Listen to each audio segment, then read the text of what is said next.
নমস্কার, আপনারা দেখছেন নিউজ ভিজিল্যান্ট। এই মুহূর্তে আমি আপনাদের সাথে রয়েছে মল্লিকা। চলে যাব বিস্তারিত সংবাদের দিকে। প্রথমেই যে সংবাদে আমাদের নজর থাকবে, শিক্ষক দিবসে বর্ণময় আয়োজন রবীন্দ্র শতবার্ষিকী ভবনে। উপস্থিত ছিলেন মুখ্যমন্ত্রী ডক্টর মানিক সাহা সহ অন্যান্যরা। 5 সেপ্টেম্বর শিক্ষক দিবস এক অনন্য তাৎপর্যের দিন। এদিন কেবল শিক্ষকদের প্রতি সম্মান প্রদর্শনী নয়, শিক্ষা ও জ্ঞানালোকের প্রদীপ বহনকারী মহান ব্যক্তিত্বদের স্মরণ করা হয়।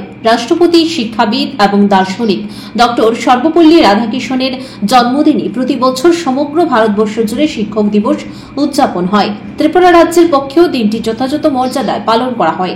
রাজধানীর রবীন্দ্র শতবার্ষিকী ভবনে আয়োজিত রাজ্যভিত্তিক অনুষ্ঠানে প্রধান অতিথি হিসেবে উপস্থিত ছিলেন মুখ্যমন্ত্রী প্রফেসর ডক্টর মানিক সাহা সহ বিভিন্ন স্তরের বিশিষ্ট ব্যক্তিত্বরা।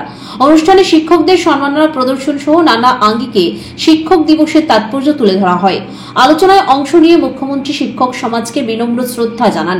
তিনি বলেন, সমাজকে বিকশিত করার ক্ষেত্রে শিক্ষকদের অবদান অপরিসীম। পাশাপাশি তিনি উল্লেখ করেন, শিক্ষার প্রসার ও শিক্ষা সহায়ক পরিবেশ সৃষ্টিতে রাজ্য সরকার নিরন্তর ব্যবস্থা গ্রহণ করেছে। ছাত্রছাত্রী ও 21,000 শিক্ষককে আমরা অলরেডি তাদেরকে অন্তর্ভুক্ত করে স্টেট লেভেল অ্যাচিভমেন্ট সার্ভে, যাকে সংক্ষেপে SLAS বলা হয়, ত্রিপুরা টিচার্স অ্যাপটিটিউড সার্ভে মূল্যায়ন করেছে। বিগত 5 বছরে এখন পর্যন্ত চাকরি নেই প্রায় বলে এখন পর্যন্ত প্রায় 19,800-র উপরে আমরা চাকরি এর মধ্যে দিয়েছি।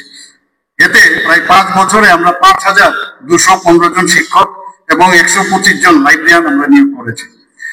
টি-স্কোয়াপ কিছুদিন আগে আপনারা দেখেছেন, আমাদের এখানে যারা অনেকে সম্মানিত অতিথি তখনও ছিলেন। টি-স্কোয়াপ আমরা এখানে বিভিন্ন স্কুলের তাদের কোন জায়গায় তাদের সমস্যা আছে, তাদের সেখানে কিভাবে কারেকশন করা যায়, এই প্রকল্পও কিন্তু অলরেডি ত্রিপুরাতে আমরা শুরু হয়ে গেছে।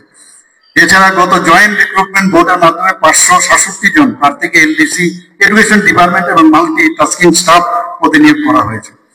ডাইন হার্নেসেও প্রচুর চাকরি আমরা দিয়েছি। মুখ্যমন্ত্রী আরো দাবি করেন, নিয়োগ প্রক্রিয়া থেকে শুরু করে শিক্ষা ক্ষেত্রের সার্বিক ব্যবস্থাপনায় শিক্ষকদের ভূমিকা গুরুত্বপূর্ণ।